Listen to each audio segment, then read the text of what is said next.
Привет! Какие у вас ассоциации с психиатрической больницей? Восстановление рассудка, психическое здоровье, лечение разума? Или, быть может, недоброжелательный персонал, экспериментальное лечение, смирительные рубашки? Большинство психиатрических больниц имеют грязную историю и целые списки своих известных пациентов. Психбольницы стали магнитом для туристов и режиссеров кино. Так почему пристанище для душевнобольных так захватывает наше воображение? Почему они так пугают нас, но мы не можем насытиться их тайнами? Сегодня я расскажу вам об очень жуткой психиатрической больнице, в которой происходили невообразимые вещи.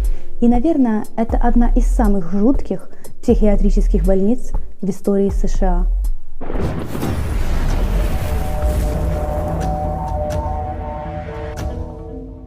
Федеральное правительство вместе с правительством штатов Огайо приобрели около 400 гектаров земли лишь для одной цели – построить там психиатрическую больницу. Эта площадь соизмерима примерно с 800 футбольными полями. В 1867 году началось строительство психиатрической больницы в Атенс, штат Огайо. Атенский сумасшедший дом открыл свои двери и начал полноценную работу 9 января 1874 года. Архитектор и проектировщик территории этой больницы сооружали здание под влиянием книги доктора Томаса Киркбрайда, который писал в ней о строительстве и устройстве лечебниц для душевнобольных. Но, отступив от рекомендаций доктора, они подготовили место в главном здании для 572 пациентов, что вдвое превышало рекомендации доктора. В общей сложности было создано 544 палаты для пациентов. Изначально больница имела весьма неплохую репутацию. В здании доктора Киркбрайда более спокойные пациенты располагались ближе к центру, где находились административные офисы и жилье для персонала больницы.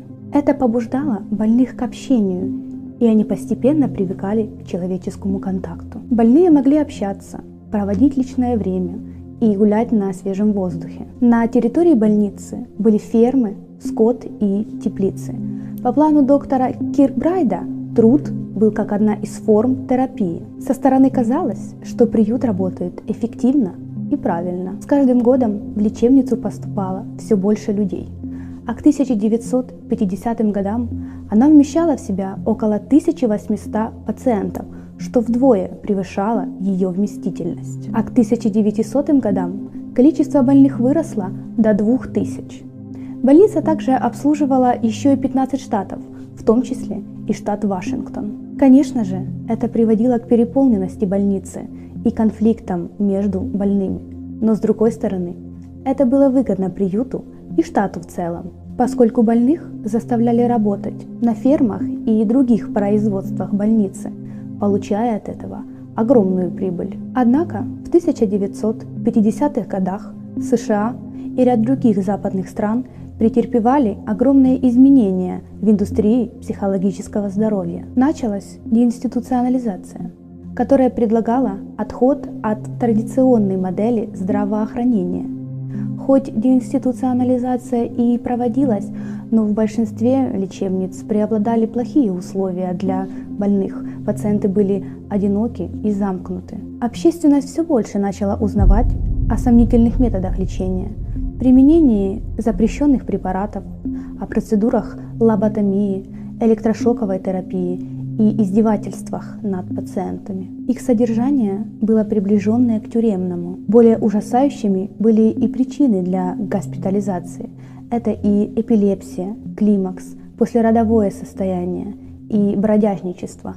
Выяснилось, что в первые 3 года работы лечебницы было госпитализировано 39 мужчин и 44 женщины с эпилепсией. Это и считалось основной причиной их безумия. А одной из первых пациенток была девочка 14 лет. Ее родители думали, что в нее вселился демон, и госпитализировали ее как одержимую. У девочки были приступы эпилепсии, а родители, испугавшись, упекли ее в психбольницу. Эпилепсия считалась основной причиной безумия в те годы.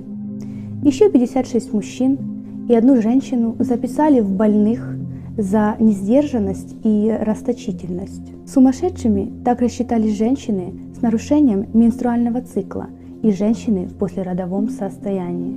Женщины с депрессией отправлялись в эту больницу, они попросту считались невменяемыми. Большинство женщин отправлялись в эту лечебницу по абсолютно абсурдным и ошибочным причинам. Вскоре начали ходить слухи, что персонала в больнице катастрофически не хватает, и что персонал прибегает к запрещенным методам лечения – пыткам и издевательствам. Таким образом, они пытались поддерживать порядок. Пациенты спали в палатах по 15-20 человек, а одна медсестра могла отвечать за 50 пациентов. В лечебнице творилось беззаконие и хаос. Шли десятилетия, а обращение с больными становилось все более бесчеловечным. Больница приобрела новую репутацию. Больница принимала самых разных пациентов в свои палаты. В одной палате могли находиться как ветераны гражданской войны, так и просто пожилые люди, как бездомные, так и просто подростки с поведенческими проблемами. Им оказывали разные методы лечения, половина из которых дискредитирована на сегодняшний день. Вот несколько примеров лечения. Лечение холодом. Пациента погружали в ледяную ванну на 2-3 часа, после чего организм ослабевал, появлялись воспаления и заболевания. Многие пациенты умирали, но те, кто выжил, становились послушнее и сговорчивее. Электрошоковая терапия. Способ лечения заключается в том, чтобы провести через мозг пациента электрический ток, тем самым вызвав у него эпилептический припадок. И, конечно же, трансорбитальная лоботомия. В стенах этой лечебницы около 200 пациентов пережили лечение трансорбитальной лоботомией.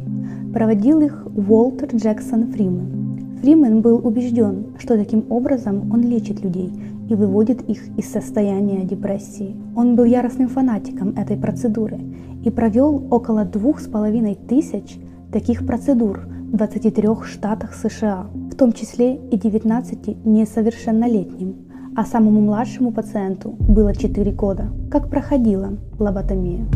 Пациента приводили в бессознательное состояние с помощью электрошока или препаратов для местной анестезии. Затем над глазным яблоком пациента представляли инструмент, похожий на шило или нож для колки льда, ну кому как удобней. И затем с помощью молотка этот инструмент вбивался в мозг, после чего вращательными движениями совершалось повреждение ткани мозга. Операция длилась не более 10 минут, а после операции состояние пациента было как у ребенка. Они становились послушными и спокойными. Многие потеряли свою память и особенности личности. В 1952 году он провел около 200 процедур в течение 2 недель. Делая операцию, Фримен забывал надеть хирургические перчатки и маску и брал в благодарность всего лишь $25. Уолтер Фримен был публичной личностью и, можно сказать, шоуменом. Во время процедуры Фримен спокойно мог общаться с журналистами, которых же приглашал сам, чтобы продемонстрировать свою технику двуручной лоботомии, одновременно забивая инструмент в обе глазницы пациента. Был случай, когда Фримен отвлекся во время проведения процедуры на фотосессию для журналистов. В то время на столе умер его пациент. Люди, которым делали лоботомию, становились абсолютно беспомощными, если не умирали. Удивительно, как на глазах людей происходили такие трагические события. Это была самая жестокая медицинская процедура всех времен, в результате которой погибло невообразимое количество людей, а большинство из них остались в вегетативном состоянии. В декабре 1978 году все население штата Огайо сосредоточило свое внимание на Атенской психлечебнице. Туда попадает Билли Миллиган. Пожалуй, это самый известный человек с диагнозом «множественная личность». Человек, который утверждал, что в нем живут сразу 24 личности. Этот человек совершил ужасные преступления против женщин, и на его счету также были как и кражи, так и похищения. По окончанию суда его привезли в Атенс и поселили в маленькой комнате с видом на университет Огайо. Хоть Билли и совершил такие тяжкие преступления, его отправили в психиатрическую лечебницу на принудительное лечение, а не в тюрьму. Суд принял решение, что у него очень тяжкое психическое заболевание. Basically, I'm no different than anyone else. I was sent to Athens on a court order because Athens is considered not only a think tank and a learning center, but they had a specialist down there named Dr. David Call, who is renowned in treating people with my kind of illness. Госпитализация Миллигана в Атенский сумасшедший дом сопровождалась скандалами. Журналисты писали громкие статьи с критикой по решению дела Миллигана и обвиняли его лечащего врача в особом отношении к пациенту. Сам Билли сопротивлялся лечению и даже пытался подать в суд на своих лечащих врачей. Во время нахождения в этой лечебнице Билли сообщил, что в нем находится 10 личностей, а спустя месяц он сказал, что обнаружил еще 14. В Атенской больнице у Билли было много привилегий. Он мог спокойно передвигаться по территории больницы и даже выходить за ее пределы. А лечащий врач Билли даже начал обучать его, что ему нужно делать, если на улице люди будут проявлять к нему особый интерес. Но Билли признавался доктору, что люди, которых он встречал, относились к нему крайне уважительно и с пониманием.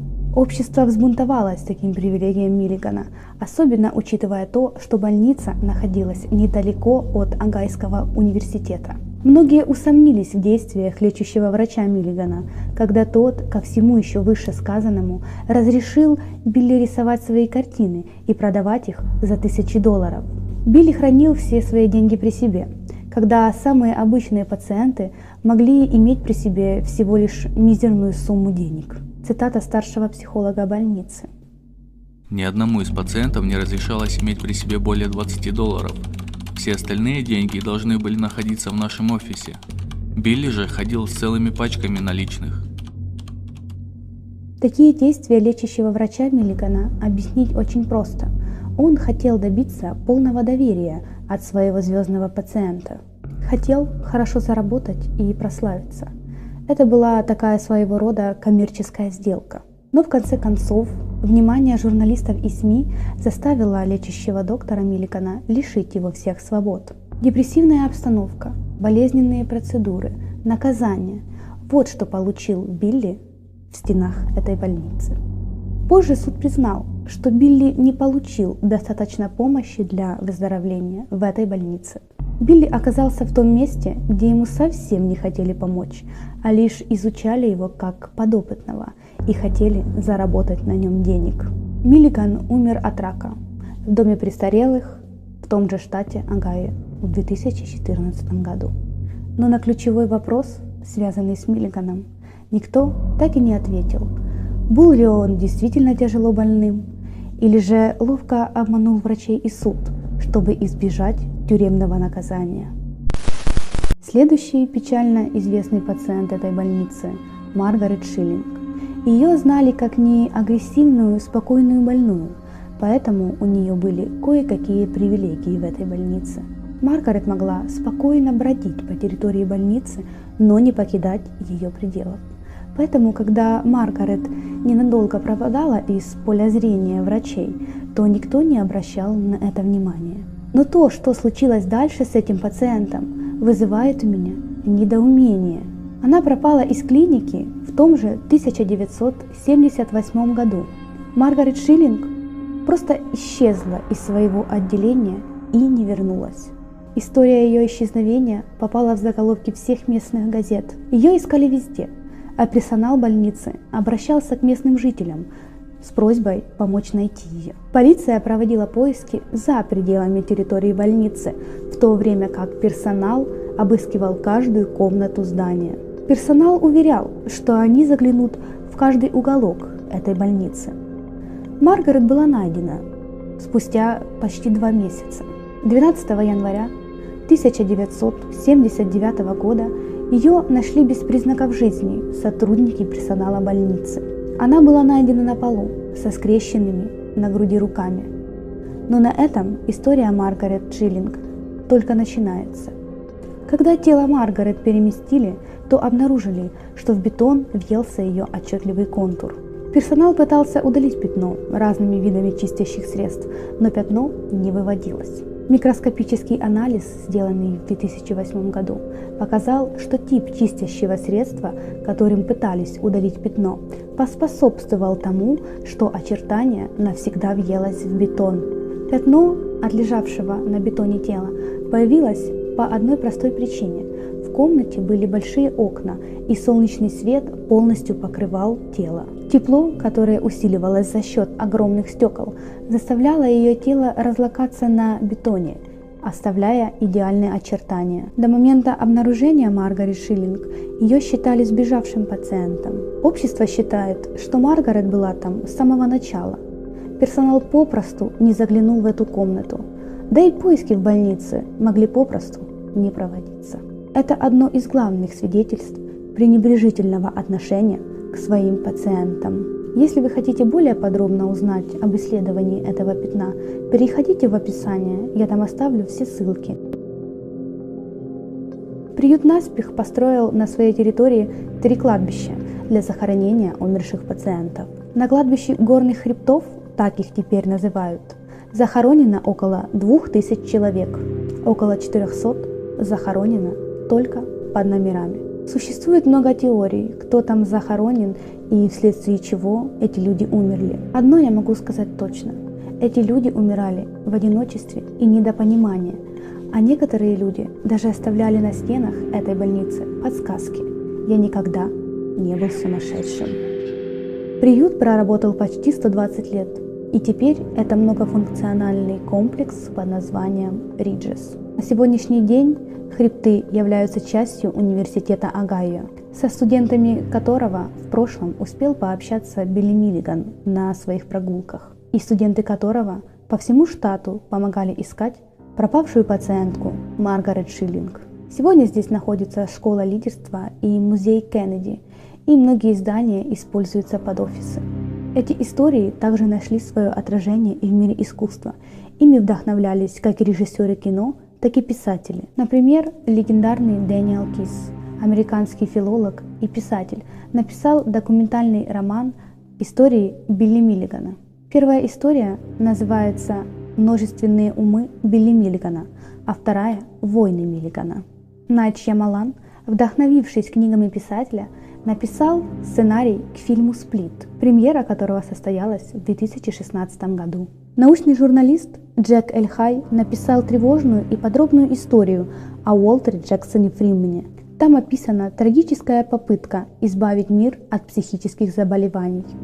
«Моя лоботомия» – так называется книга одного из пациентов Уолтера Джексона Фримена.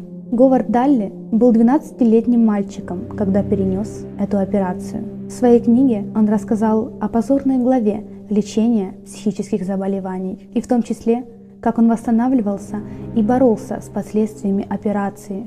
Одновременно это очень серьезная и трогательная история этого человека. О себе хочется сказать, что это очень странное место, погружаясь в историю которого можно и самому сойти с ума. Огромному количеству людей был поставлен неправильный диагноз.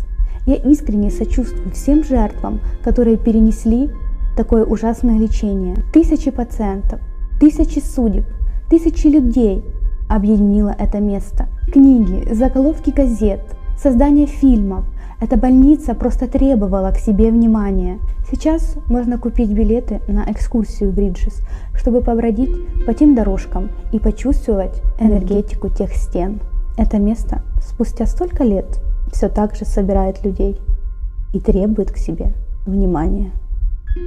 Огромное спасибо всем, кто досмотрел это видео до конца. Напишите, пожалуйста, в комментарии, что вы думаете по этому поводу. Если вы хотите больше погрузиться в эту историю, зайдите, пожалуйста, в описание. Там я оставлю все ссылки. Друзья, подписывайтесь на наш канал и пока-пока.